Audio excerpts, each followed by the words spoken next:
Perumpamaan orang infak di jalan Allah. Infak itu, ini yang perlu saya luruskan. Tidak harus menggunakan uang. Infak itu pemberian bersifat materi. Makanan itu infak. Pakaian itu infak. Buah-buahan itu infak. Silahkan berbagi. Walaupun nggak ada uang, bisa kita gunakan dengan yang lain. Cek, kalau antum main ke Auckland, ke New Zealand. Ya, di situ ada donation itu bukan cuma dengan uang. Food, kadang mereka kasih dengan makanan. Ada yang nyimpen ciki, kotaknya di situ. Di kotak infak itu, kotak dalamnya ada ciki, ada beras, dan macam-macam. Sampingnya ada yang uang. Cuman mesti dilihat dulu bagaimana bentuk kotaknya. Ya, kalau kotaknya belahan kecil, itu pasti uang. Bukan beras. Oh, ini beras nih. Dibuka dulu karungnya, diginikan. Tidak, bukan. Silakan bebas. Ya, dan itu nilainya tinggi. Kadang-kadang antum lupa di majelis ilmu ada snacknya. Walaupun cuma kurma dapat 2, bagi 1 dengan teman. Air misalnya tidak harus semua oleh antum. Bagi, begitu antum bagi, langsung dituliskan 700 kali lipat paling minimal. Demi Allah saya katakan, paling minimal 700 kali lipat. Makanya zaman Nabi, itu ada satu keluarga yang berlomba tuh mendekatkan diri pada infak, walaupun dirinya kekurangan. Agak aneh tuh cara berpikirnya. Saya mau tanya begini, antum di rumah, persediaan, antum punya anak 2. Antum dengan istri, 1 suami, 1 istri, 2 anak. Di rumah ada persediaan, makanan untuk 2 anak antum saja. Antum aja nggak makan malam itu, cuma ada anak 2. Untuk mereka, kalau nggak makan, mereka bisa nahan lapar semalaman. Tiba-tiba, antum ditawarkan oleh seseorang, ada tamu nih, mau nggak dijamu di rumah? Bisa nggak? Kalau ada orang yang datang seperti itu ke tempat antum, Mas, ini ada tamu, saya nggak bisa jamu. Bisa nggak antum jamu? Di rumah antum, cuma ada makanan untuk anak-anak, antum pun nggak bisa makan. Pertanyaan saya, dijamu nggak teman itu? Kalau cara berpikir kita hanya ke makanan saja, maka kita katakan, Ustadz, anak saya aja dapatnya makanan seperti itu, kami pun nggak makan. Bagaimana bisa diberikan pada tamu? Tapi cara berpikir Tolhah dan keluarganya agak beda. Begitu Nabi katakan, ada tamu, kita datang, langsung angkat tangan. Duluan ngangkat, padahal yang lain banyak yang punya banyak makanan. Tapi cara berpikirnya, kapan lagi saya dapat 700 lebih? Kapan lagi saya dapat diangkat langsung tangannya? Ya Rasulullah saya. Sebelum yang lain ngangkat, angkat tangannya. Maka diantar kemudian ke rumahnya. Sampai di rumah, istrinya dikatakan, duhai sayang, ada titipan Rasulullah. Bahasanya bukan ada tamu, ada titipan Rasulullah. Allahu Akbar. Ada titipan Rasulullah. Maka istrinya langsung membaca, saya paham. Saya bertugas menidurkan anak-anak dulu, tidurkan. Yang suaminya menyiapkan makanan. Begitu sudah jadi kata suaminya kepada tamu tadi, Anda silahkan makan di sini, saya temani dulu istri saya. Gak enak rasanya, meninggalkan sendirian. Begitu temannya makan, dia berpura-pura makan di bilik yang lain. Membunyikan bunyi-bunyi seakan-akan makan. Begitu sudah kenyang, tanpa mukaddimah yang lain langsung pamit. Terima kasih sudah menjamu saya, semoga Allah berikan pahala. Pamit malam itu juga. Begitu selesai pamit, subuh-subuhnya datang menghadap pada Rasulullah pagi-pagi. Apa yang terjadi? Turun ayat Quran surah 59 ayat 9 sampai 10 itu. Walladzina tabawwa'ud dar, sampai ke kalimat wa yu'thiruna ala anfusihim walau kana bihim khasasah. Jadi kalau antum melihat peluang seperti ini, enak teman-teman sekalian, banyak sekali. Tidak harus uang, pakaian, makanan, macam-macam. Jadi kalau antum beli buah tuh, antum beli 5, di rumah ada 3 orang, berarti antum mesti sadar Allah titipkan yang 2 lagi untuk peluang infak antum. Bukan untuk antum habiskan semua. Kok bisa orangnya cuma 3, beli mangga 5? Siapa yang menggerakkan antum untuk beli 5 mangga? Orang cuma 3, berarti yang 2 lagi, itu Allah gerakan untuk mendapatkan pahala. Ada peluang di situ. Lu kepada siapa ya Rasulullah saya berikan? Kepada siapa ya Allah saya infakkan? Ini yang sering keliru. Kata Allah langsung turun. Fi sabilillah, yang utama itu 5 dulu. 5. Kalau Anda temukan 5 ini, dia peluang infaknya sangat tinggi untuk diberikan. Siapa mereka ini? Ada di Quran surah kedua ayat 215. Paling kanan sebelah bawah. Yas'alunaka madza yunfikun. Mereka bertanya pada Muhammad sallallahu alaihi wasallam. Ya, awas, apa yang harus kami infakkan? Pada siapa? Maka turun jawaban, Qul ma anfaqtum min khair. Katakan kalau mau infak mesti yang paling bagus. Ini kaidah pertama. Awas, ada peringatan di Al-Baqarah ayat 267. Wala tayammamul khabitha minhu tunfiqun walastum biakhidhihi illa an tughmidu fi. Jangan kamu infakkan pada orang lain yang kamu tidak suka. Melihatnya aja kamu enggak suka, dikasih orang. Antum punya uang 50.000 2, 1, wah masih keras, bagus, luar biasa. Masuk dompet enak dilihat. Yang kedua, wah sudah lecek. Dekil of the kumel. Wah, dilihat gak enak. Baunya gak nyaman. Tiba-tiba ada orang lewat. Pak, sedekah Pak. Pertanyaan saya, maaf, mana yang antum berikan? Yang lecek atau yang bagus? Tuh. Ingat, kalau urusan zakat mal, berikan yang bagus. Zakat mal, pilih. Paham? 50 5 orang ini siapa? 1, lil walidain, orang tua. Ini orang tua ini nggak pernah minta, jarang sekali. Cuman kita yang mesti paham. Kan sama, antum pun suka ngasih isyarat. Mama, mama, mama, mama. Oh, mau makan. Makan. Mama, mama, mama, mama. Boneka, boneka. Antum setelah dewasa mesti paham. Kadang-kadang orang tua tuh nggak minta. Nggak pengen nyusahin anaknya. Padahal orang tua udah susah. Melahirkan susah, mengandung juga susah, merawat susah, menyusui susah. Sudah dewasa pun antum masih susahin juga. Kapan antum berbaktinya? Kadang-kadang cuma nanya, nelpon apa kabar. Padahal di rumahnya itu Masya Allah lagi kurang beras. Beras kurang, rezeki belum dibayar, kirimkan. Sebelum diminta, kirimkan. Itu begitu antum kirimkan, demi Allah saya katakan. Di hadis Al-Bukhari, di kitab Al-Adabul Mufrad, bukan cuma mendapatkan lipatan pahala kalikan 700 lebih, tapi ridha Allah turun ke tempat antum pada saat itu. Kalau sudah turun, semua doa yang antum mintakan minimal akan dijawab pada saat itu. Itu rahasianya. Kalau dengan urusan orang tua itu udah gak usah mikir. Begitu mengatakan, nah gini-gini, tenang aja mah. Walaupun gak ada, katakan, insya Allah mah selesai. Insya Allah, berusaha antum. Begitu antum dapatkan seperti orang tua mengusahakan untuk antum dulu, maka pahala dilipat gandakan, ridho turun seketika. Kejar. Wal aqrabin, kerabat terdekat. Kerabat dibagi 2. Ada yang tempatnya jauh tapi hubungannya dekat. Punya saudara sekandung, tinggalnya di Palembang, antum di Semarang. Ayo kirimkan. Anak bibi nggak bisa nih pendidikannya, bantu. Antum ada, bantu. Nilainya tinggi. Jangan dikira ringan. Nih bagian kedua nanti kalau saya terangkan banyak nih. Tenang aja, kita masih sampai subuh. Bagian kedua. Saya ikutin deh. Antum jual, saya beli. Ya, cuman saya beli sampai 9:30. Paham?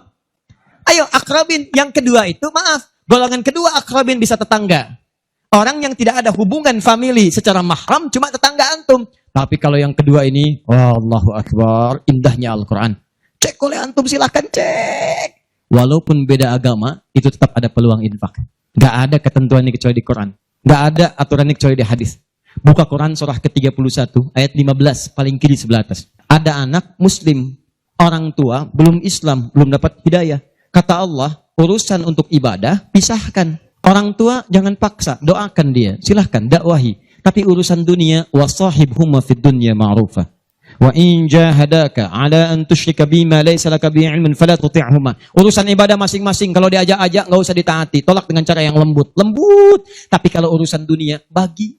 Antum muslim, orang tua belum Islam, antum punya kelebihan. Uang agak banyak, melimpah, makanan ada, bagi. Kata Allah, jangan lihat kemudian kepercayaannya karena dia belum muslim. Bagi. Indah teman-teman sekalian. Dan itu ada pahalanya. Begitu antum berikan, masuk yang halal. Begitu halal masuk, kan haram keluar. Kan cara berpikirnya begitu. Halal masuk, yang haram keluar. Begitu keluar, sekat di hatinya terbuka. Karena yang haram itu saat masuk di hadis Muslim, haram masuk naktah sauda, noda hitam. Noda menutup. Kalau masuk jadi daging dia, antum misal, niyadzubillah bukan antum, ada orang lain konsumsi yang haram. Yang haram masuk ke dalam mulutnya, masuk ke tubuhnya, beredar dengan darah, jadi daging, masuk ke telinga, Quran surah 6 ayat ke-25. Wa fi adhanihim naqra, waqra, di telinganya ada sumbatan. Maka yang haram cepat kedengaran, yang halal susah. Masjid dekat, suaranya dekat, Allahu Akbar, susah. Tapi konser yang macam-macam, yang joget, yang ini, yang itu, nyampe tuh konser di Jakarta, dari Semarang tembus ke sana. Wa ada absarihim ghishawa, masuk ke mata jadi penghalang, nutup. Quran surah kedua ayat ke-7. Enggak kelihatan. Orang ke masjid itu bukan enggak kelihatan, nampak, cuman enggak ada dorongan. Akhi, ayo ke masjid. Ya, alhamdulillah, nanti. Padahal yang besar lewat, kecil lewat. Yang paling aneh itu begini. Kok bisa antum lewat depan masjid padahal bisa lewat jalan lain? Kenapa Allah antarkan sampai lewat depan masjid? Jadi kalau sudah Allah antarkan ke tempat-tempat yang baik, belum ingat Allah juga, antum mesti diantarkan kemana lagi? Kok bisa antum lewat dengar adzan, padahal bisa antum lewat jalan lain, gak kedengaran adzan. Kenapa kemudian yang dengar antum? Kok bisa lewat jalan itu kelihatan mata, padahal bisa ada jalan lain. Kok bisa ngelihat? Kalau Allah sudah berkehendak kebaikan, antum masih belum bisa membacanya, masih ditanya. Itu pasti ada maksiat masuk. Caranya keluarkan. Kalau yang haram masuk, masukkan yang halal. Maka yang haram akan dihancurkan. Hancur. Kemudian muncul yang halalnya. Kalau halal sudah masuk, maka hati itu akan mudah untuk mendekat kepada Allah. Doakan. Demikian tetangga kita. Jangan dikira tetangga antum yang muslim saja. Mungkin kita ada non-muslim samping kita. Mungkin ada yang Kristen, ada yang Hindu, yang Buddha. Dalam hubungan keduniaan indah. Silahkan berbagi. Apa antum nggak pernah dengar hadis Nabi? Siapa yang masak makanan, baunya sampai ke tetangganya, maka bagilah dia walaupun cuma kuahnya. Tapi maksudnya bukan daging yang antum makan, kuahnya antum bagi. Bukan. Tidak. Maksud hadis itu, walaupun cuma masak kuah, bagi juga supaya dia tidak negative thinking, tidak salah paham. Antum nggak ada ayam, adanya singkong, cuman dimasak bumbu opor.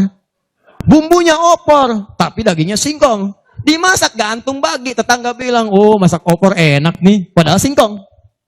Dibagi walaupun cuma kuahnya. Tapi pertanyaan saya, apakah hadis itu mengatakan kalau tetangga Anda muslim saja? Tidak. Walaupun dia non muslim, masak. Bagikan sebelum dia menghirup baunya, ketuk pintunya. Begitu diketuk dia keluar. Ada apa Pak? Ini ada makanan, walaupun sedikit, mudah-mudahan bisa bermanfaat. Bapak baik sekali, terima kasih. Bukan baik. Allah yang memerintahkan saya untuk berbagi. Dan saat itulah kalimat Allah mengalir di hati yang paling penting, menghunjam ke jiwanya. Masuk jadi hidayah. Masya Allah, besok-besok dia ketuk pintu kan, Assalamualaikum, udah minta Assalamualaikum tuh. Sebelumnya tidak. Begitu dibuka sambil mengembalikan yang kemarin, ya panci yang kemarin dikembalikan. Pak, ini apakah Allah sudah memerintahkan berbagi lagi hari ini? Oh. Lumayan. Nggak ada aturan kalau bukan non-muslim jangan bagi. Nggak ada, indah dalam Islam itu. Jadi walaupun Anda kasih ke yang non-muslim, pahala dituliskan. Jadi jangan pilih-pilih kalau urusan dunia. Dan pahalanya ada, indah. Cuman di kita tuh. Coba lihat, aturan-aturan. Antum bang aja deh, kita fikirnya kumpulin lagi. Bab tumbuhan. Sekarang kan lagi musim rambutan ya. Rambutan. Tuh, antum di pekarangan ada rambutan, tumbuh. Pohon rambutan, pekarangan antum. Cuman sayang buahnya ke tetangga antum. Terus ke sini. Maka dalam kaidah fikih disebutkan hakun mushtarak. Ini hak bersama antara antum dengan tetangga. Kenapa? Karena antum keluar rumah kelihatan cuma pohonnya. Dia keluar rumah kelihatan buahnya. Dan yang paling menarik, dia udah lihat buah, daunnya jatuh ke bawah. Dan kadang buah jatuh ke sini. Membuat dia kesulitan. Awas, jangan sampai dia cuma ketiban sampahnya saja. Antum kedapatan buahnya. Naik ke pohon rambutan. Nggak boleh. Apa yang harus antum lakukan? Datangi dia, ketuk rumahnya. Sampaikan, Pak, maaf saya cuma mau ngasih tahu, itu ada pohon rambutan. Iya, saya juga tahu. Punya Bapak kan? Bukan, itu memang pohon saya. Cuma buahnya merambat ke tempat Bapak. Terus, itu hak kita bersama. Bapak nggak usah minta. Begitu inginkan, ambil aja. Silahkan dapatkan. Aturan dari mana itu? Ini Rasul saya yang mengajari. Nabi Muhammad SAW. Bapak keluar, lihat buahnya. Saya keluar cuma lihat pohonnya. Kalau Bapak pengen, ambil aja. Wah, hebatnya Islam. Terima kasih, Pak. Insya Allah. Udah, insya Allah tuh. Nanti saya ambil. Udah, pergi tuh. Ambilin. Dan kita senang lihat ya. Begitu diambil, pahala. Setiap satu buah, 700 pahala. Setiap satu buah, 700. Masya Allah. Luar biasa. Dan dia kan gak paham fikih. Belum masuk Islam. Besoknya, ayam antum main ke tempat dia. Ayam. Dia kira hukum ayam sama dengan rambutan. Oh.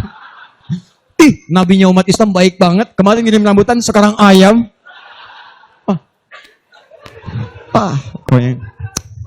Mungkin ayam itu akan menggendong antum ke surga. Ya? Infak tuh. Nah, pertanyaan saya, antum punya agenda berapa untuk infak tuh? Coba lihat. Kadang-kadang kan ada anak yatim samping.